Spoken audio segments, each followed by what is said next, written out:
Hey y'all, it's Executive Director Kathleen Thompson joining you from Deep Ellum in Dallas at a very special homecoming. The funky East Dallas Democrats, also known as the Feds, were founded by a few 2016 resistors and have grown into an election-winning volunteer organizer force more than 5,000 strong. One of the first Feds members happens to be the new Texas Democratic Party chair, Kendall Scudder, and we're here tonight to say cheers to the chair, featuring the podcast recording you're about to hear with Dallas County Democratic Party Chair Kendall Coleman, TDP Chair Kendall Scudder, and me, asking the most important questions regarding recent progressive wins, how to keep that momentum going, and the plan to lead Texas Democrats out of the wilderness in 2026. Pull up a chair, grab a cold one, and enjoy. Thank you so much, everyone, for being here tonight for our special fundraiser with the TDP, the Feds, for our amazing new chair, Kendall Scudder. We're so excited about that. Thank you so much for all giving your time and your money, because it takes that to make this happen. Wanted to point out a few housekeeping things before we get started. We've got the food, we've got the bar. Please tip generously to our servers tonight. We appreciate them so much. I wanted to point out the QR code for additional donations, which should be on all of the tables and on the screen. We appreciate any additional contributions tonight, $5, $10, everything really matters, it all counts. We thank you and appreciate you for that. I wanted to let you know we have something exciting, also another QR code that we have up here. We're getting new Feds t-shirts. We have the same t-shirt, the Live, Love, Peace. And I don't know about you guys, but I'm not feeling so much live and love right now. We've got a whole new era and a whole new feeling going on. And we have a new t-shirt. It is black and white, and it says, outrage, engage. Okay? And that's what we need to do. Got that rage? Engage. Do something. It's the best thing to empower you, feel better about what's going on, and give you some hope. Talking about hope, we've got an amazing chair of our Dallas County Democrats, Kendall Coleman. He is here tonight. He's actually going to come and take over as MC for this part of the session. We appreciate him so much. Thank you so much. He's going to actually, let me go through what we're going to do. We're going to do a little bit of a slideshow, and then we're going to actually do a Q&A with Progress Texas India podcast, and then we'll hear from our chair. That's kind of how things are going to go. So, welcome to the stage, please. Kendall Coleman, Chair of Dallas County Democrats. Thank you.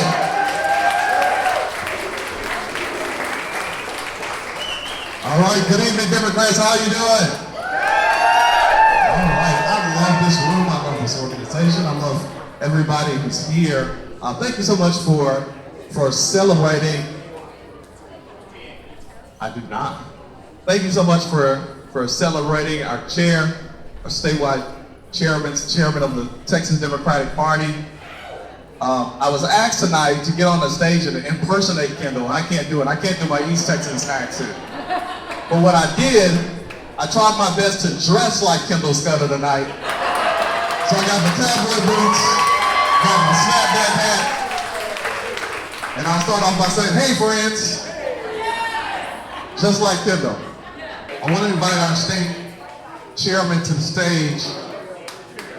Oh, thank you. There it is.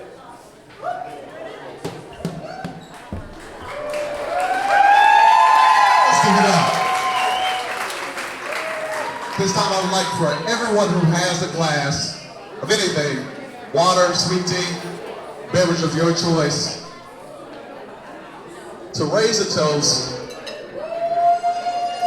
not only to an amazing man, not only to a Dallas County Democrat, but to somebody who is poised to revolutionize our state,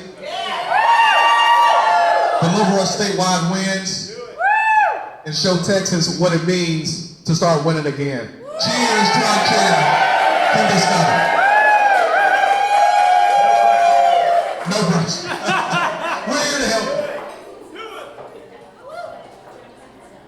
you so much. Gonna bring you back up for a second for a few words. I know everybody's waiting to hear the stump speech. And we're gonna go into a quick podcast.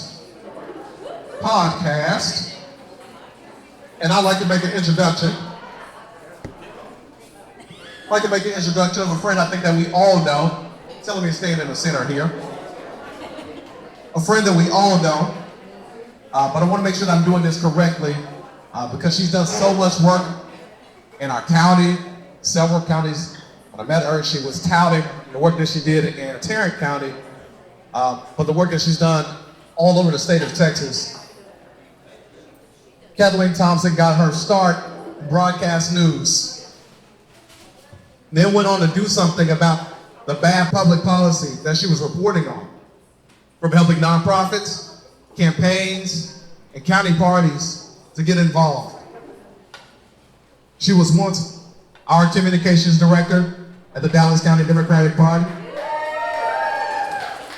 and once served as communications director for Kendall Scudder. Now she's the executive director for Progress Texas, where she leads a team that focuses on message development, media amplification, that's right, Josh, for progressive issues, because she's making a difference, and it starts by shaping the narrative. Please help me welcome the incomparable Kathleen Thompson.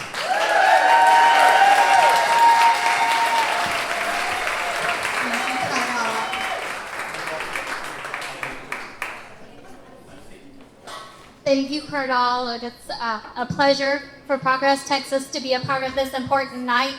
My team is all in San Antonio tonight hosting Mayor Ron Nirenberg, and the next mayor of San Antonio is Gina Ortiz-Joe.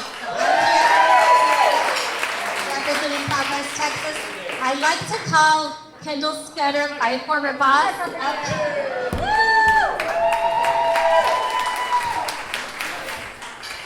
We're going to have a real conversation just like you here on the Progress Texas Podcast Network. I hope you're all followers.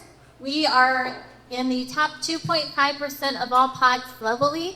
And we were just sucked down to second place by the Texas Tribune as the top Texas podcast. That is Dip Company, and they're in the limited run, so maybe they'll wrap it up and we'll move back to number one. Fellows at Progress Texas, we're still celebrating this weekend's league wins across the state.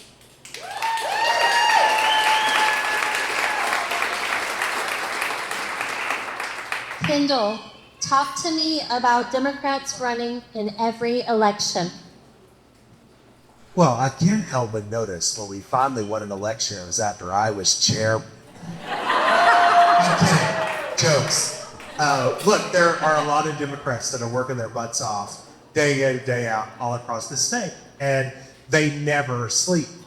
And that is what the result of us winning on Saturday pretty largely was that Republicans, they won the last election back in November, and they decided to rest on their laurels, while our Democrats just kept cranking. They kept fighting. And when Democrats stand up and fight back, that's when we win elections.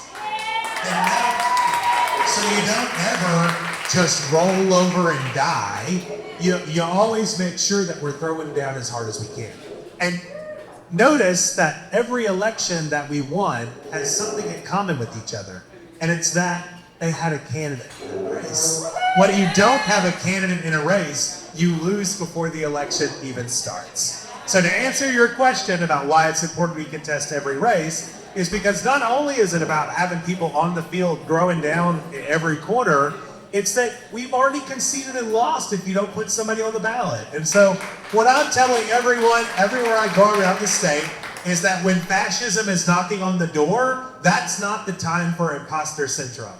So check it at the door and make sure that if you've ever thought about running for office or stepping up and serving in some capacity within the party or however, now's the time to do it. It's not rocket science. I've met a lot of politicians. Some of them are brilliant and wonderful, and others. But I'm just saying, if you ever wondered if you could, the answer is yes, you can. But yeah, that's why I think it's important, is because we've got to, as a party, we're in this losing mindset where we're just always used to getting our teeth kicked in. And we've got to, like, shake that shit off and just get out there. Yes! Start fighting back. Okay, Carol, you're up next. How do we keep this momentum going? I think we keep this momentum going by doing what we just did in these local elections, municipal elections. We got out there and fought. And I think something that you're really great at is controlling the narrative. Dallas Morning News tried to tell the residents of Dallas that Councilman Adam Bazadua was too progressive for Dallas. And if you look at the results of this most recent election, a staunch Democrat, a DNC delegate, his district overwhelmingly sent him back to the warship. That's how we keep this momentum going, right? We look at our friends in Rowlett, like John Bowers running. We look at our friends in North Dallas, like Jeff Kittner, who's made it to the runoff. We keep this momentum going by not letting up at all and showing that we can win and we can compete in every race. And I want to add on that is that, remember when we used to win? Who here remembers the 80s and the 90s? Okay. When we used to win, it wasn't about locking some consultant in a room and paying them until we won an election, okay? It was about going around and building a grassroots network in every corner of this state. And so that's how you keep the momentum going too. It's like you need to know who all the Democrats are in your neighborhoods so that when these elections come up, we can win it.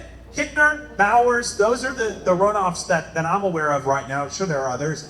But like those people in that neighborhood, they don't know that a municipal runoff election's happening. They need a you in that neighborhood to tell them that. And so that's how you keep it running. Let's build this network. Let's build community. And when we build that Democratic community, it's going to be unbeatable. It doesn't matter what the political tides are shifting. How people show up, they vote in every election. Polls don't vote, people do. Kendall, to say you have been busy since your big win would be an understatement. I've seen you in the TVB taking radiator print broadcast streaming interviews and raising money. What would you say has been your top priority since you took the seat?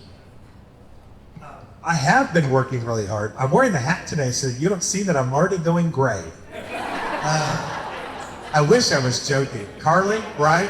I started going, getting those Mitt Romney chops that I get.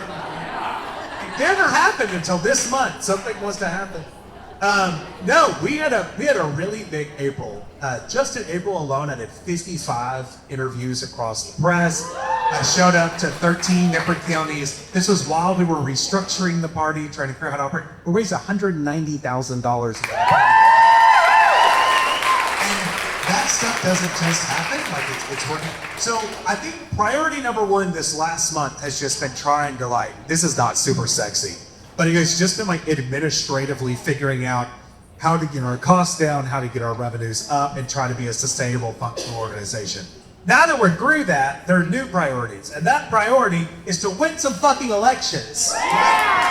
That's the number one priority everywhere we can, all across this state. Sometimes that means that we're putting together grassroots voter engagement stuff. You're going to see a lot of that in this municipal runoff because not everybody has a municipal runoff to vote in. When Carly and I went to go vote this time, we voted for one name on the ballot because he was the only one, Councilman Paul Ridley, who won with 100% of the vote. But there's going to be a lot of people like us that don't have these runoffs, but we still want to be engaged and we still want to be active. I think a lot of people in East Dallas will have that. So we're going to be setting up programs where maybe you want to be active, you can work into North Dallas, or we've got a really important mayoral election down in San Antonio where Greg Abbott's putting $2 million in the race against us, right?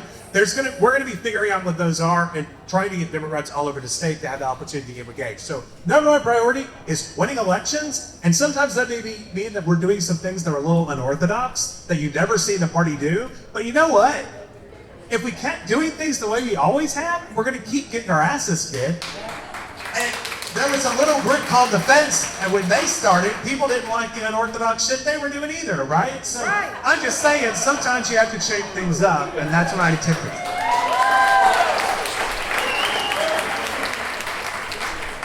Carnal, I know how hard you work, and you need support at the county party. Every county party chair needs support. What does it mean to you to see your TDP chair working this hard 18 months from the November 2026 election?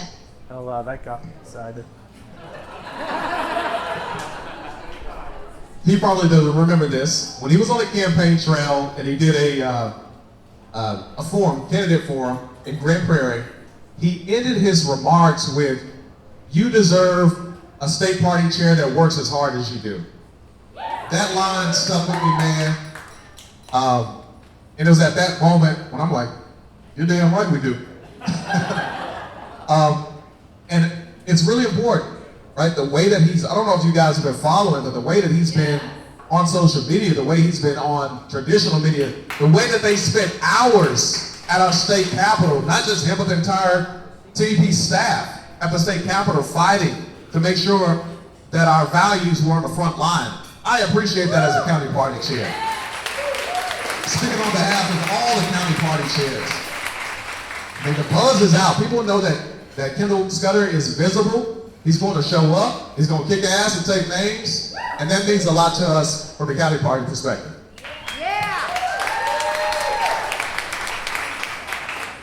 Everybody in this room already knows that Republicans can't govern.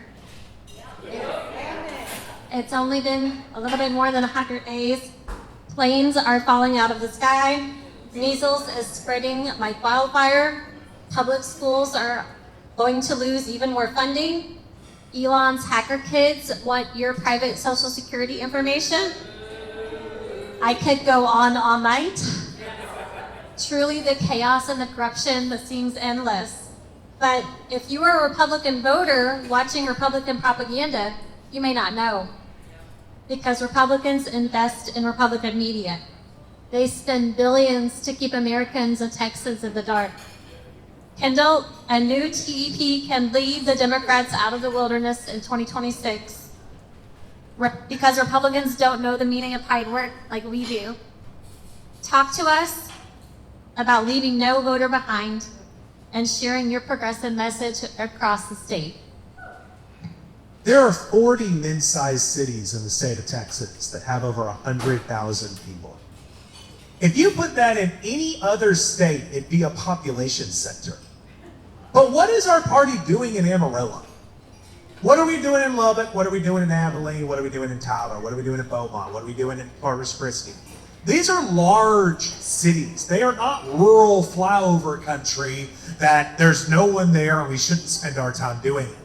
We've got to get out of this mindset that there's a triangle in Dallas, Houston, San Antonio, and you don't get out of it. Because if we never walk through the door, how do we blame them when they don't vote for us, right? It's no one's fault but ours if we don't take the time to show up and communicate and talk to people. And that means not just showing up geographically, but it means showing up on media too. You can't be afraid to be places that aren't always our friends. I hit some Republican talk radio today, and they told me that their show had been in place for 4 years. I was the first Democrat that ever accepted an invite to be on their show. And came on, had a great discussion. Of course, they tried to bait me a couple of times, but it was a fine conversation where people that listened to that radio never heard a Democratic perspective until the day I showed up, right? And like that, to me, is what's really important about not leaving voters behind. We do what we do because it's the right thing to do. We do what we do because we know we are right. So why would we be afraid to show up and make our argument and make our case where we need to make it? So, whether that's walking into a tough room like I do an event in Hideaway, Texas on Friday, or going onto that talk radio show, we as a party have to get serious about that. But let me put another point here. It's not always about showing up in rural communities, Dallas, Texas. It's also about making sure that people don't feel like they've been taken for granted. It's also about making sure that we maximize what our votes are in places like Dallas, where we have had some pretty bad voter turnout year over year. I mean, it's just the reality. We can either sit around and try to do some self-preservation and pretend like it wasn't that bad, or we can own up to it and try to figure out ways to fix it and try to move forward. And we are the party that created the New Deal. We ushered in electricity in parts of this country that no one ever thought of as possible. When big energy and big banks were telling us they had no interest in us doing it, we got it done. We're the party that ushered in the Great Society and Medicare, Medicaid, Social Security. We cut poverty in this country by 75% in those programs. We put a man on the moon. We saved the world during World War II. Surely we can figure out how to organize in both rural and urban areas in Texas, okay? It's not rocket science, and even if it were, we've done it before and did it successfully. So we've got to start getting to this point where we have big, bold ideas about who we are as a party. Stop showing up and meeting people in the middle and negotiating away everything that's important to the people on the ground that are doing the work. Let's stand firm with who we are, and maybe if our candidates wanted to break with us, we're finally giving them the wiggle room to do it, because we're taking a stand for who we are and what our values are, and not trying to win who can be the least Republican award. Instead, we're capturing who we are, and all of those things that I talked to you about just now wasn't just brought to you by progressives. They were brought to you by Texas progressives.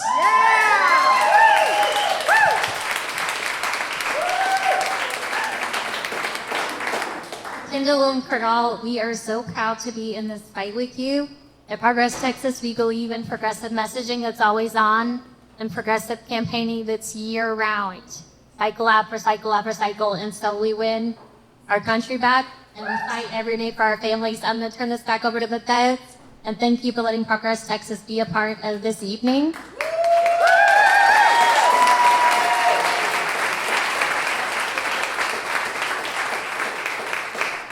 Please follow us on social media, on the platform of your choice. Please listen to our podcast. And I'd like to invite you all to our 15th anniversary party coming up in June, on June 9th. And there's a QR code right over here where this great food.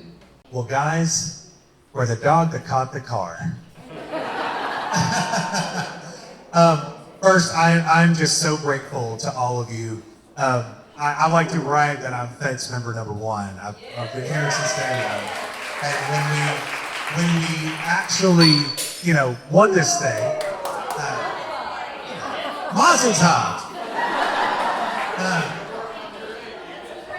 So Feds fever has officially spread, and you now have the Feds in charge of the Texas Democratic Party. And what does that mean? What it means is that we've got to build a grassroots operation that's worthy of that banner. The banner that was created by people like one of our founders, Jill Cochran, is here today. Thank you.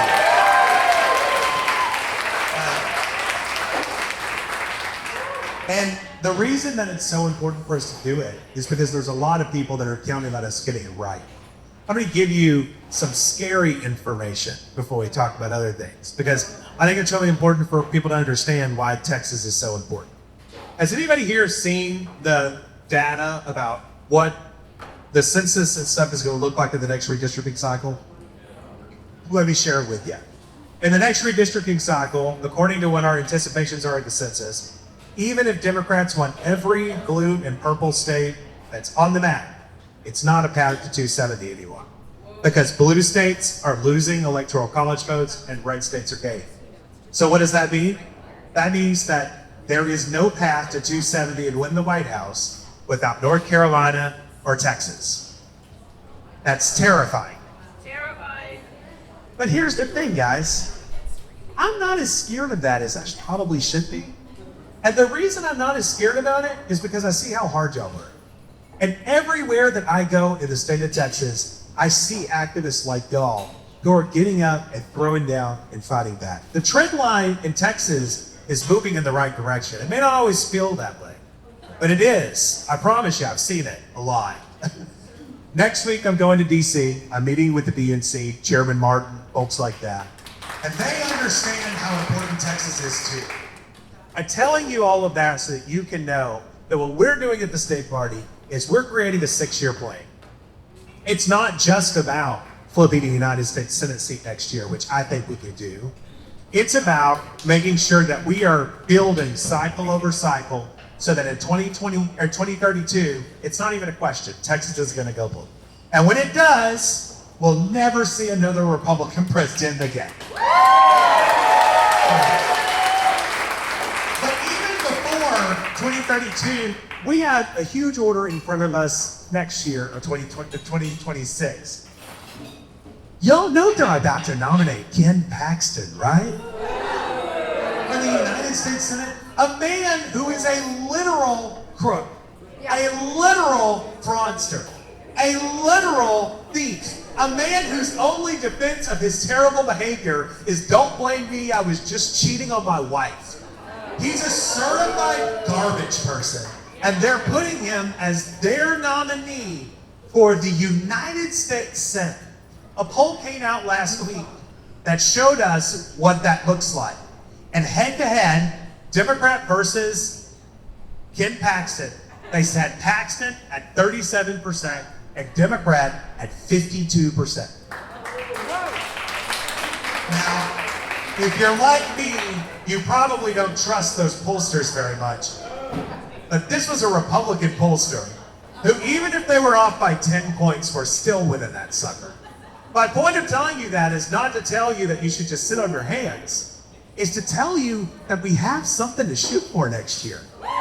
This is not some election that is just a lost cause. We have an opportunity right now to not just flip a statewide seat in Texas, but to flip one that the whole country sees. To flip one so that people get to see what you've done to save this country and as a result, save this globe that we're on right now. Because in the Democratic Party, we have a lot of different people that all have different interests. We're a coalition party, okay? Do what? Big Tent. We're a Big Tent. A lot of people come from different backgrounds. I'm trying to make sure, number one, that even if that's the case, we're all moving in the same direction and acknowledging that we're on a team together. So if you find a Democrat that you think is 50% good and 50% bad, we're focusing on the 50% good because that's how you win an election, okay? Elections are about addition, not subtraction, and we're here to win some elections, okay?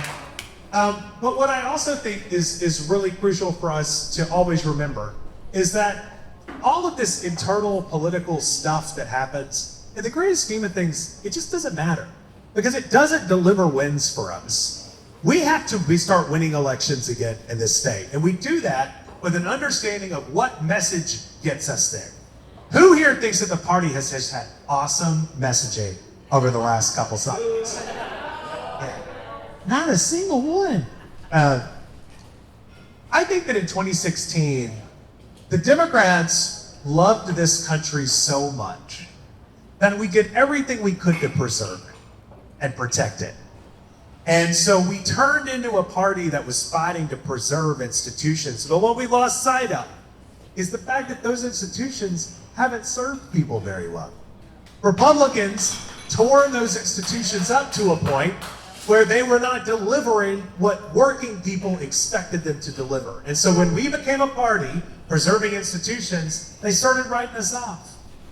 But make no mistake, the richest man in the world is appointed to stand in the White House right now to gouge working people of every social safety net program that has been created to help them move forward, to fire 80,000 people from the VA, which would take away health care for veterans across this country, to shut down the Department of Education, to make sure that families with special needs kiddos aren't getting the services that they need, and to supplement what they're doing here in Texas to shut down your community public schools. They are doing everything they can to take away opportunity from working people while safeguarding the $38 billion that goes to Elon Musk.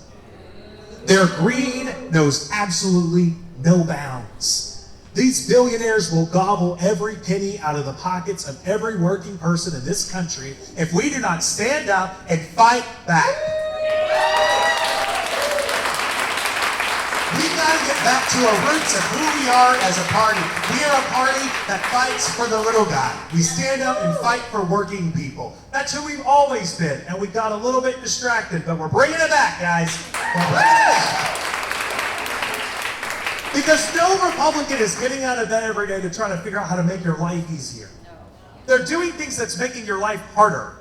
No Republican is getting out of bed to make your life more affordable. In fact, they're defaulting on people's student loans this week. Young people who already cannot afford to purchase homes, who already cannot afford to dig out of the mounds of debt they've been saddled with, are now being foreclosed on their student loan debt. They are doing everything that they can to make life harder, and the reason they want to make it harder, and the reason they want to shut down your community schools, is that when you're desperate and when you're uneducated, they can pay you less. They can keep you in factories, they can keep you on assembly lines, they can keep you on farms, and those billionaires will do anything they can to push you down and keep their boot on your neck so that they can profit off of a rigged economy that they designed to only help them and to leave every one of us behind. As a party, we have to make clear to people that this fight is not about left versus right, it's top versus bottom.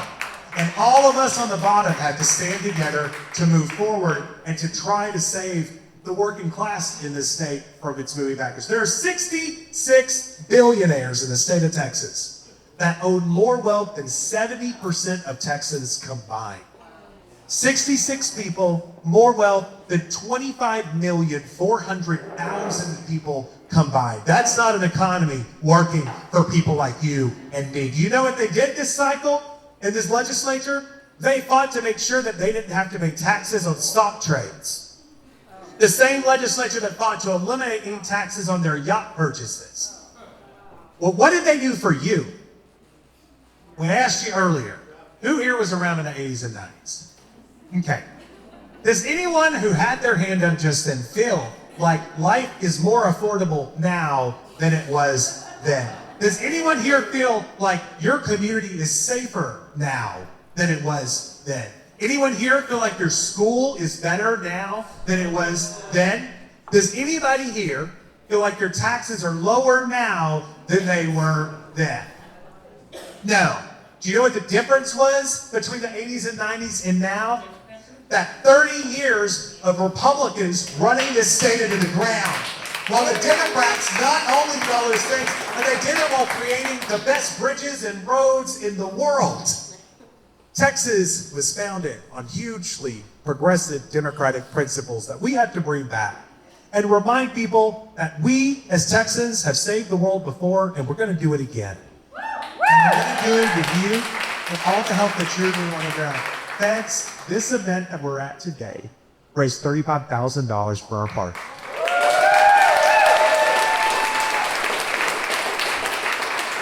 That's huge.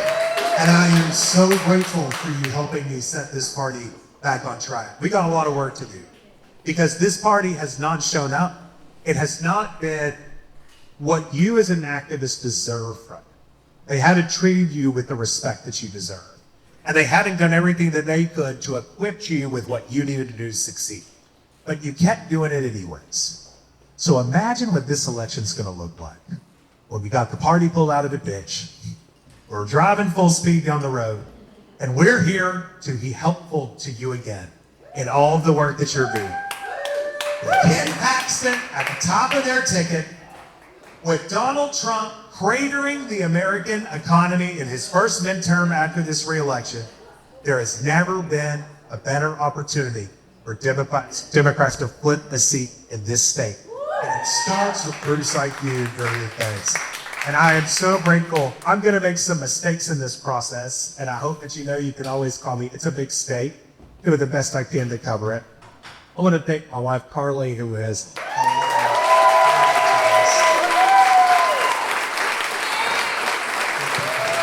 I want to thank our leadership of the feds who helped pull this incredibly successful event together. Thank you.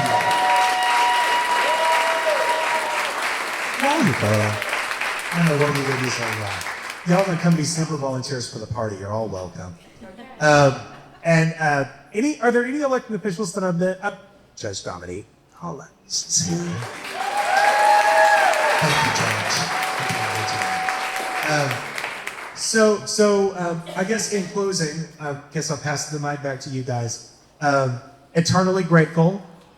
We're gonna fix it. Have some patience. Need some help. And then also, let's talk about like how we're gonna make people's lives better instead of fighting each other. Those 5 things all work. Those are the good ones. Eternally grateful to all of you. Let's get to that.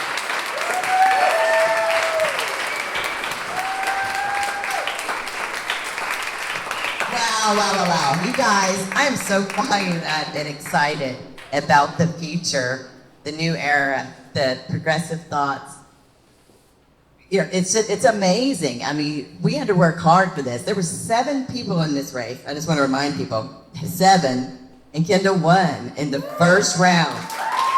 Significant support for him all across the board. I want to thank both of our SCEC members who are here who supported him. We really appreciate that. I know the feds all kind of helped rally, and that's what we do when we're organizers, is we rally behind the people who we support, and I wanted to thank you. So we're going to talk about what's up next for the feds. We've got a lot coming up. We have, first coming up is going to be our next meeting on June the 3rd. We're going to be at Wicker Point, and I think we're going to have a potluck. It's going to be a lot of fun, a picnic. It's our birthday. And so we hope you'll all come out and join us. It's going to be a lot of fun. I want to let you know we've had a couple of really great groups. We've been encouraging people about community being so important, being visible, being so important, resisting, speaking up, standing up, all of those things that we have to do more of now. And we've had a Feds member, Beth Irwin, who actually read about this, Defend Democracy. That's not there. Defend Democracy Sunday. We have been doing a protest since this whole shit show started, and we're going to keep doing it until things are normal. So it started with a few people, and I believe last weekend they had 50 people. 55. And you know what? I didn't know most of them on the photos, so it's so encouraging. It's really great. It's a great way to be visible. I've had somebody ask me, do you think you're doing any good? Yeah. As somebody pulled over, got out of her car, young woman, crying. He was just literally crying and hugging us, thanking us for doing this, for being visible, for standing up for her, because she couldn't stand up for herself right now for fear of losing her job. That same day, we had another person pull over. It was a federal worker. The person was a teacher. It's a federal worker. Said the same thing. I'm going to be here because I know I'm going to lose my job. And I drive by, she said this, I drive by every Sunday to see y'all. We have another person we came across from the restaurant, and they come every Sunday to eat and to join us. We invite you to join us. Really, the thought is that we all can do something. You know, it doesn't have to be perfect. Just doing something is so important. Another Fed, Jill Cochran, started a Solidarity Sunday, and it is a great opportunity to meet, build community, get ideas, organize, stay motivated. It really has been a wonderful opportunity, and that ours is on Sunday at 9. We're going to be switching it. The Solidarity Sunday is going to be at 10:30, and they are having it. They're not having it either. I guess we'll talk about Tibet and see if we're having Solidarity Sunday, because we've canceled it on Easter, and they showed up anyways, you guys. There was 37 people there. I don't think we're going to be able to cancel. So probably we're going to be on the corner up there in Garland if you want to come by and join us. We've got a lot of other things going on. Let's see, what's next? Oh, I do not want you guys to think that the elections are over. You have 2 runoffs, you guys. Yeah. Come on, Jeff Kittner, Dallas City Council, District 11. This election runoff is June 7th, you guys. Complete your job, complete your mission, get out and vote. And it's Central RSC, District 2, Vanessa Pacheco, she's running. It's a tight race. Both of them, we need you guys, if you're in that district, check your voters' cards, get out and vote. There's no excuses not to do that. Also, Progress Texas is having an event on June 9th, 15-year anniversary. We're going to be there. I hope we'll be there. It's QR code. Please join them. We are so grateful for, I listen to them every day. My husband listens to them every day. I start my day by, what the heck do I need to know? It is a quick way to stay up to date. And if you're not listening to them, you're missing out. Save the date for the Pride event with Stonewall. It's going to be a lot of fun. It's an annual event, June 15th, Fair Park. Please show up and support. Our visibility is important. Again, standing up right now for people who can't, won't, aren't able to is so important, and we've got to do it. Feds, we need to organize. They're doing it. They are organizing. We have got to focus this summer on doing some organizing, and we need your help, ideas, directions, assistance in doing the planning. If you want to go ahead and email us, that would be great. It's txfeds@gmail.com if you're interested in helping. If you've got ideas, there's something that we're not doing that you'd like us to do, really, we're open to your ideas. I wanted to call out one other person I saw in the audience, Erin Moore. She's the outreach director for Julie Johnson, our congressperson. And I appreciate her very much being here. And we're so grateful to have Representative Johnson, doing the work for us in Washington, and you here. Thank you so much. Yes, Paul Ridley is here. I think you have to call out already. Thank you so much, Councilman. We appreciate you. Congratulations. Thank you. What? I think that's it. We have got our t-shirt, well, I'm going to thank everybody again. Thank everyone again for being here. We appreciate you so much. We couldn't do it without you. All of our members, all of our donors, everybody who reached in and gave extra money this month for this event. You're not done. We got to do it. We're all going to do it every month. It's going to take doing more and trying harder, and we appreciate you and recognize all that you do. Okay, get your t-shirt. Come on, we'll get your t-shirt if you haven't got it. We also have another opportunity on Bonfire where you can order t-shirts and fill out for really fun resistance t-shirts. I've got actually one that says, don't blame me, I voted for the competent woman. And I wore it at a rally, and I don't know how many I sold that day. And literally at the rally, people were saying, oh, the Bennett's have a new t-shirt. So please, those will be ordered and sent directly to you. Be sure you're pre-ordering your other t-shirt. And I think that's one more ask about giving another $5, $10, whatever you can for tonight for this fundraiser and to show our support for our first Fed. I want to thank everybody who worked so hard on this event within this room. You all know who you are. We do this, and it's our pleasure to do it. We thank you for all being here, supporting us, supporting the Dallas County Democratic Party. Volunteers, sign up, do what you can for them. They are working hard. There is no off-season for the Dallas County Democratic Party. Nope, never statewide. We are full time having to do this. Stay engaged, pay attention. Thank you, Feds. Keep up the good work. Good trouble. Thank you, thank you.